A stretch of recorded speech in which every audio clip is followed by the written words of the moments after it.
It seems that when I sent you to look for Anaxa, I unintentionally facilitated your partnership with him instead. My apologies, everyone. I know that you have many questions to ask me. I will answer them to the best of my knowledge. In that case, please tell us as much as you can. In actuality, he showed me a past that was both long and heavy. The reason I say this is as I've mentioned earlier. The answer was hidden in my journey unto death. Professor, you were in the Netherrealm? Yes, I am but a living dead man now. But that's not important. What truly matters is, I overheard a conversation between heroes. Have you heard of this tale before? A tale about the ocean god's treasured pearl, our hometown. It was a seaside town which enjoyed the ocean breeze and glorious, peaceful times, thanks to the wisdom of its ruling queen. Until one day, an evil dragon descended upon the town. Its wings were large enough to blot out the sun, while its claws were sharp enough to rip the waves apart. It barged into the tall tower and devoured the queen's beloved daughter. It even settled itself in her bedroom, like a tyrant king. The queen assembled 300 warriors who managed to subdue the evil dragon by chaining it up. However, when the queen slit open the dragon's belly, she realized that the princess had long since been digested, and all that was left of her was a pile of bones. Devastated, the queen wept for several days. It was then that a devious, smooth-talking scholar arrived at the palace and suggested that the princess could be revived through the use of dragon bone and dragon blood. That liar called this process the secret art of alchemy. The princess was reborn! The queen was overjoyed, blissfully unaware that the evil dragon's soul still lurked within the princess's body. As revenge, the evil dragon swallowed the poor queen, the glib liar, the courageous warriors, and all of the town's innocent civilians in a single gulp. Worse still, the souls of the deceased were refused entry to the Netherrealm because they were filled with regret. Forced to roam the mortal realm, these resentful souls ultimately converged into a river of souls that would not retreat for a long time. The terrifying death had consumed all. Thereafter, our hometown fell into ruin as well. Until... Until? Actually... Oh, my... It seems that you still like to whet people's appetites even after all this time, Elixia. So, according to your story, this is how I used to look? It's practically a mirror image. And yet, what exactly is this? A miracle that I created with alchemy. As for what it is and how I was able to accomplish it, I'll keep the answers to myself for now. Oh, my goodness. Is this cliffhanger really necessary?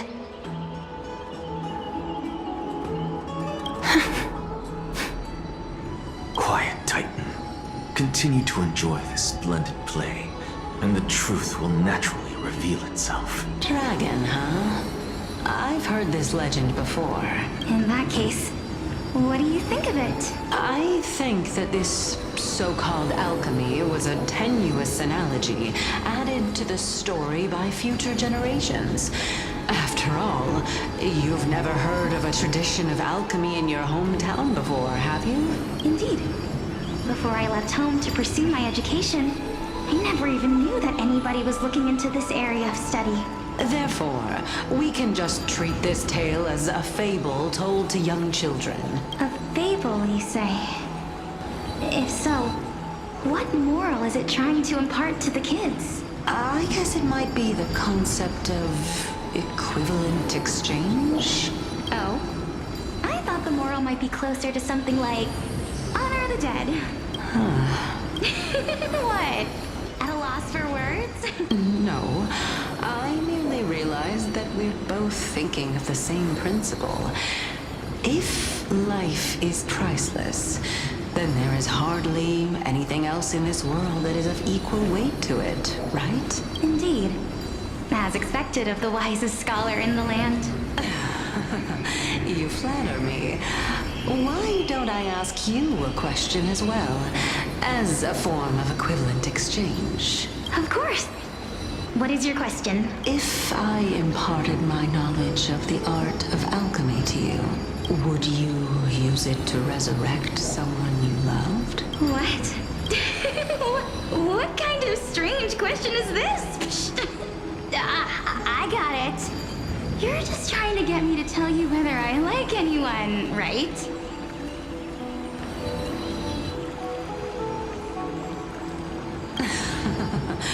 Let's just leave it at that. That was rude of me.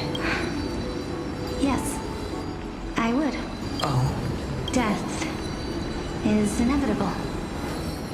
In the days to come, I'm certain that someone whom I cherish deeply will leave me for good.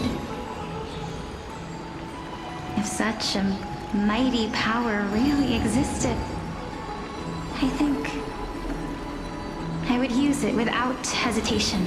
After all, you, me, and the rest will all have to face that fateful moment eventually. My time is finally here. However, perhaps because of my firm belief in the immeasurable value of life, I am unable to complete the trial.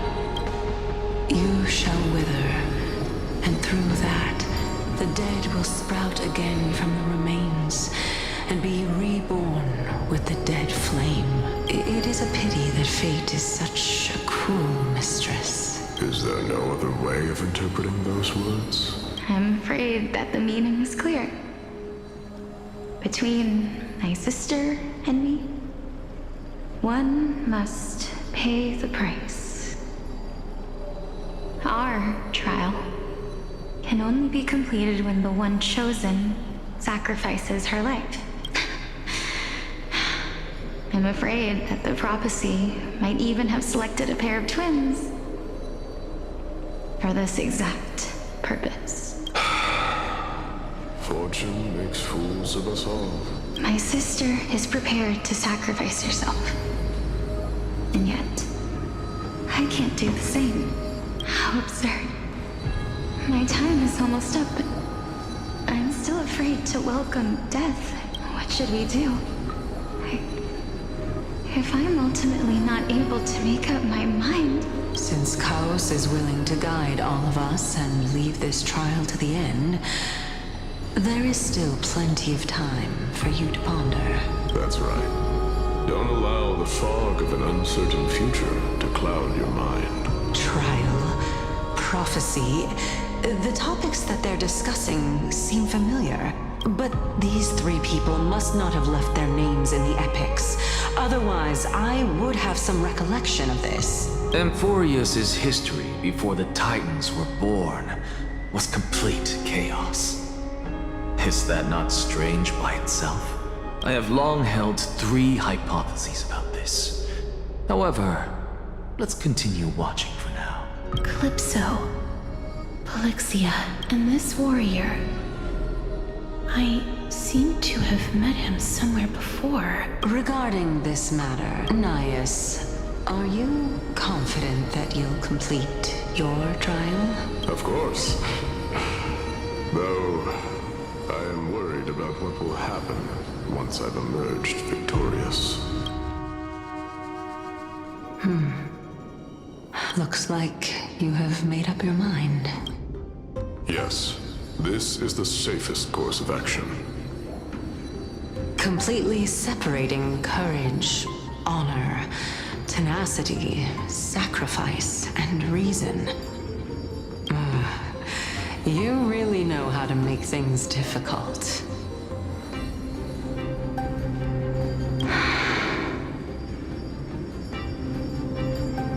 Please, young lady, witness my fall and demise. Lady Calypso, you shall host the soul-rending ceremony. I do not understand. Why would you dare to sacrifice yourself for a future that you won't get to witness? Because this is our destiny. The power that resides within me is so intense that I will one day be engulfed by it. Furthermore, a valorous death before glorious return has always been the path I chose to walk. A journey I began long ago. If your sister or cows were in my position, I believe they would make the same choice as well.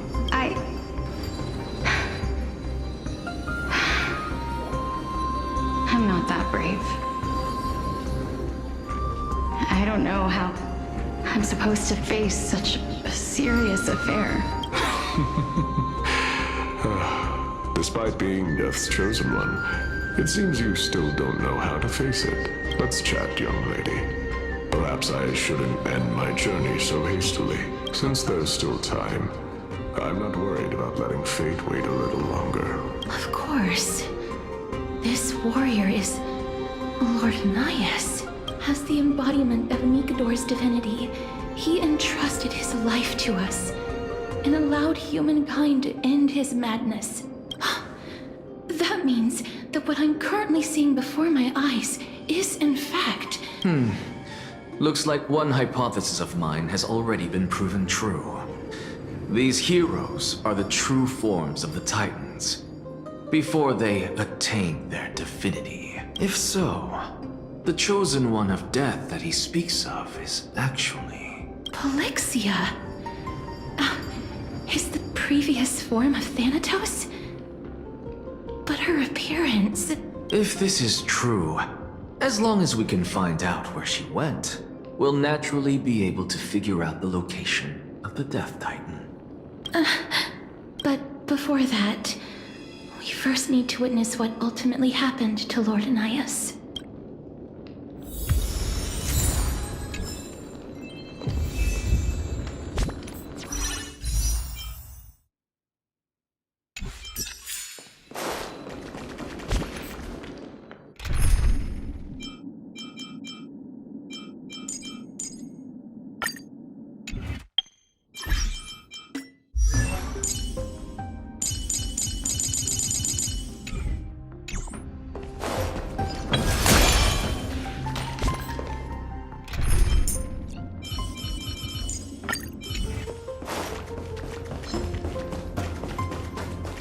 I'm with you. Light up the dark.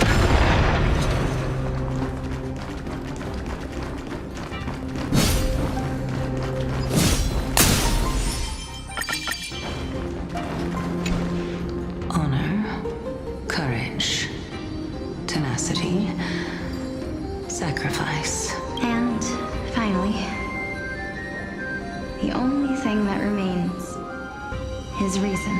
Cheer up, young lady. There is no need to shed tears over a glorious death. All farewells in this world are sorrowful, Lord Nias. No, young lady. As a warrior, I have witnessed too many bitter deaths. But now, all I feel is peace. I did not know until this moment that mortals could live their lives in such a way. Although only a sliver of your soul remains, you remain so optimistic. Or maybe the truth is that you aren't able to feel sorrow anymore. To be honest, I don't know either. But I am certain of one thing. This is not an acceptance of death nor apathy toward it. It's not even a feeling of despair. I am just enjoying what remains of my life to the fullest. Enjoying? Indeed. Along this journey that we've taken together, not only have I changed the world, I myself have also changed in the process, and now I have reached the journey's end. When I look back and see the grand epic that I've personally written, how could I not revel in that fact? But when you depart the mortal realm, won't all of your accomplishments be reduced to nothing? Separation and death are two sides of the same coin. Reconciling this doesn't come easily for a mortal. Finally, let me recount to you a story of mine, young lady. The first time I returned from the battlefield, I felt extremely hollow. The calamity had devoured everybody on the battlefield but me. When I returned to the city alone, the citizens held a banquet for me that was far from pleasant. I felt as though I was still on the battlefield, and the person who had returned was nothing but an empty shell. It was late into the night by the time the banquet ended. My head still reeling, I returned alone to the barracks. On the way back, I encountered someone. It was a crazed scholar looking at the night sky and muttering to himself by the side of the road. Although I tripped over him and fell, I wasn't angry in the slightest. And maybe because I saw myself in him, I inexplicably asked him a question. Do you think that it'd be better if we just died on the roadside like a couple of stray dogs? To my surprise, he shrugged his shoulders and sighed. To someone who is currently experiencing death, dying and living afford the same amount of bliss. Now please go away and don't block my starlight. Are you trying to say that there is no difference between living and dying? For they are both journeys that lead toward death? That's exactly what life is, and death is, but a scale to measure how valuable the journey was. Journeys and epics are only glorious and magnificent because all things eventually fade to dust. Therefore, young lady, don't detest your fate. Instead, willingly and respectfully embrace it. The embodiment of strife telling me about the majesty of the world. Indeed. I believe that when the fated moment eventually arrives, you will be able to understand my words. It is time for me to knock on death's door. I will set up a long table at the end of the road and humbly await your arrival. When that moment finally comes, let us drink and be merry then. I knew this day would eventually come.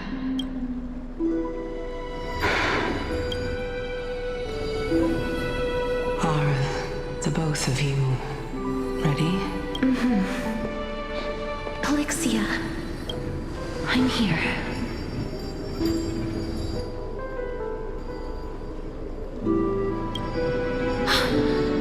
What? This...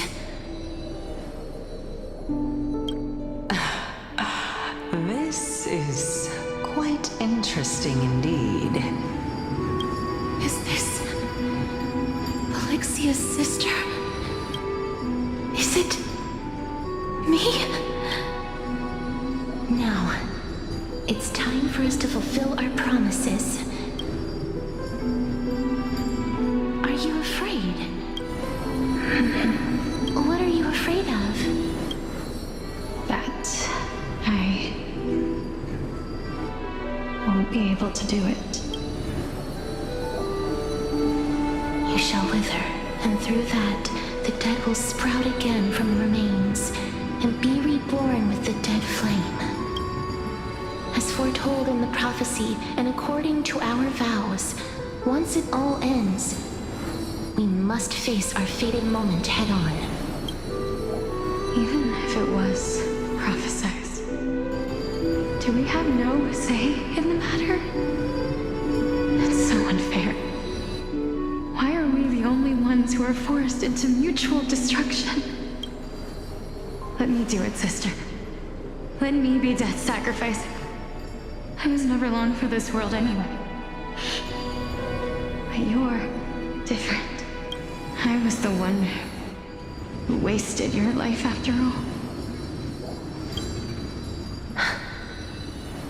You're wrong, Polixia. I don't think that my life was wasted. Just the opposite. When I finally arrived at this destination and looked back at the journey I took, I discovered that flowers had long since bloomed along the path I walked. It was you who sowed the seeds for this sea of flowers. One that is more beautiful than the promised land at the end of the world. Besides, I have lived a fulfilling life.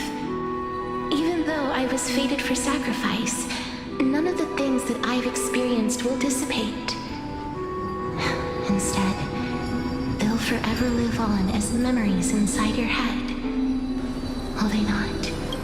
How could my memories of you ever compare to the actual you? Well then, tell me. What exactly are we?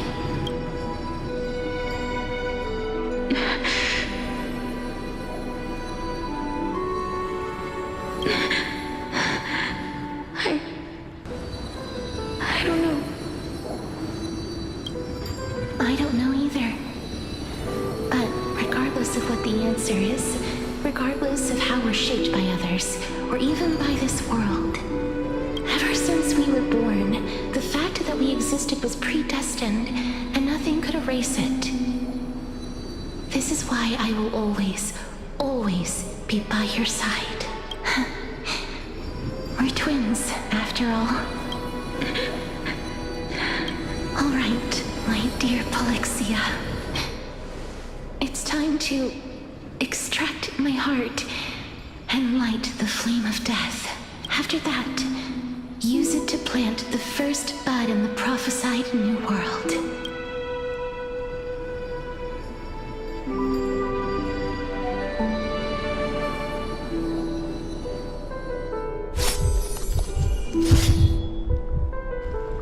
If I imparted my knowledge of the art of alchemy to you, would you use it to resurrect someone you loved? Death is inevitable. In the days to come, I am certain that someone whom I cherish deeply will leave me for good. If such a mighty power really existed, I think I would use it without hesitation. Even now, my answer remains the same. This is why, sister, I promise you, in the prophesied new world, I shall plant the first bud on your behalf. Go now. Return to the ocean god's treasured pearl, our hometown. I shall open wide the entrance to the nether realm and grant you a second life. The living beings on this earth shall respond to my call and lead you to the sacred daylight. Remember, do not look back on the land of the dead, and do not stop living. In the new world promised by the prophecy, march toward your new life. As for the price of our equivalent exchange, let me be the one to pay it. Everybody, we've come to the end. Unfortunately, I am not compatible with the Supreme Being, so I was unable to completely fuse their soul into my own body. However, being able to glean all this from them is exciting enough. I'm certain of this now. Before the Titans that we are well acquainted with were born, a group of heroes roamed the land. These heroes followed a prophecy and took possession of divine authorities one by one, until they eventually became the pantheon of the new world, just like the flame chase journey of today. Amphorius's history is cyclical in nature. What a startling revelation. This means that the demigods, who bear the core flames, will also become the new titans at the world's end, thereby shaping a new world? I believe that this is the truth behind the Era Nova, as mentioned in the prophecy. This is utterly unbelievable. Besides, those twins in the past, even if they really are Thanatos, their whereabouts are still unknown even today. Are their whereabouts truly unknown? Didn't Polixia mention that seaside town? The birthplace of alchemy in the tale of the dragon. In our world, there exists a city which perfectly matches that description. Styxia. But the people there worship Vagusa and bear no relation to Thanatos. I've also never been to that place, as in the time of Idonia, it had long turned into underwater ruins. Take this. This is... The new Sporist masterpiece. The Philosopher's Stone. It was made by transmuting all of the sages' wisdom into a single entity, with their flesh and blood as its foundation. Remember? I've mentioned before that the art of alchemy is all about conversion, tempering, and ascension. This process also applies to the pursuit of truth. Regardless of how unbelievable this sounds, the truths of the world have been refined from the impurities. Think about the story of the dragon. This stone will lead you to your real hometown, allowing you to reform the door to the Nether Realm and discover Thanatos' fate. You still look as confident in your victory as ever. But what if your conjecture is wrong? Simple. I shall merely admit to the entire world that my experiment was a failure. However, my line of thinking will not fail because I have already planted the seeds of doubt into the hearts of the masses. Actions speak louder than words, Castoris. With the assembly about to begin, don't forget the promise you've made. I've already searched for so long. I'm willing to try one more time.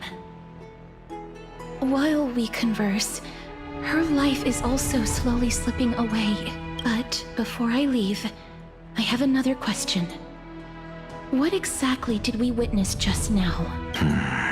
That was the world imprinted in Kefali's soul.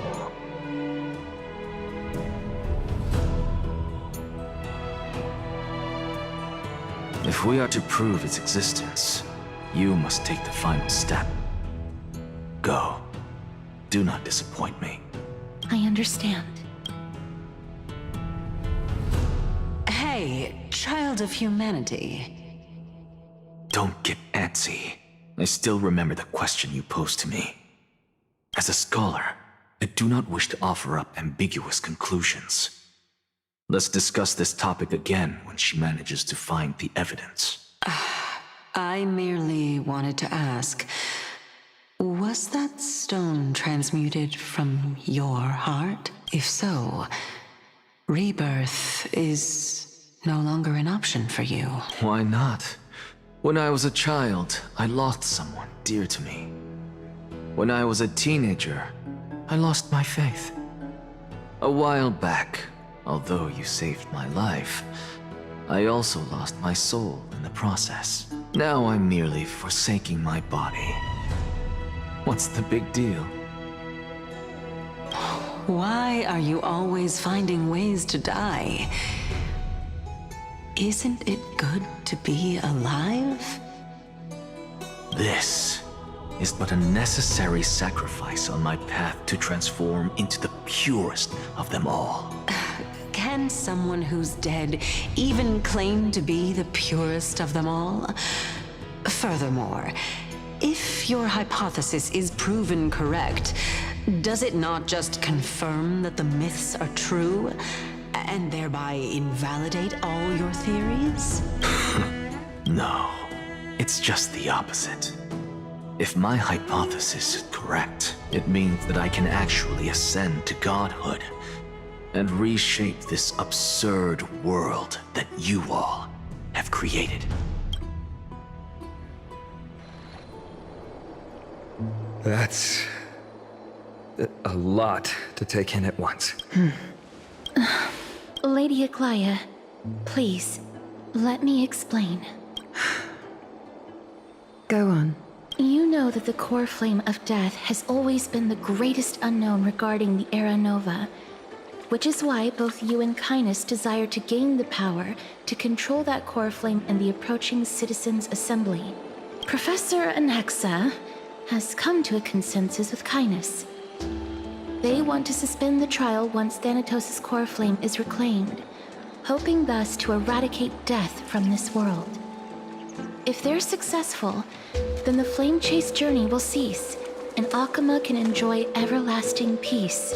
But I know this runs counter to your wishes. So long as we do not usher in Era Nova, the Black Tide will never be eradicated. Even with Lord Mighty on the front line, and the Black Tide not posing an immediate risk, the danger nevertheless remains. Honestly, it's difficult for me to assess the pros and cons in this decision.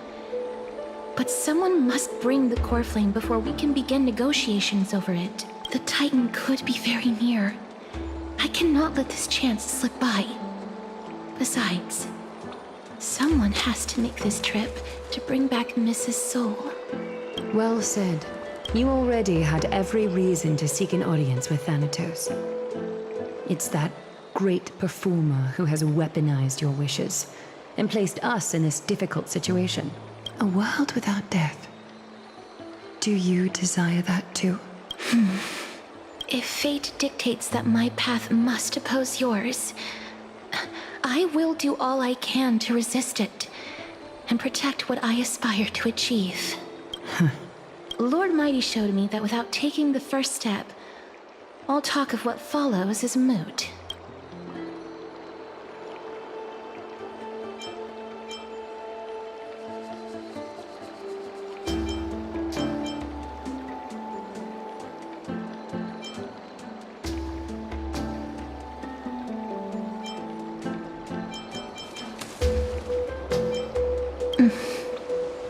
I have always hoped to hear you speak your mind, Cass. And I am glad to have heard your true thoughts, Styxia. I visited that place in the past. Though it is now an island surrounded by the river of Soul's torrents, it's not hard to see its former splendor. Go. I will not stand in your way. As for you, you are someone who has cheated death. I believe you have more than enough reason to make the trip with Casterus and meet the god of death himself. Casterus, I too look forward to your journey. I wonder what kinds of new interpretations your completed story will bring to the Flame Chase journey. Thank you, Lady Aglaya. I hate to put a damper on this heartwarming moment, but if Styxia is now an island surrounded by the river of Soul's torrents, then how do we find a way in? Lady Treby is probably... The answer is quite simple. In the myths, Zagreus once made the domain of the dead their treasure vault. That is to say, they could enter and leave the nether realm as they pleased. And if they could do that, then it follows that the demigod who inherited their divinity must be capable of the same. I'll see you at Memorial Palace at Action Hour tomorrow. Cypher shall be your guide to finding that ancient city.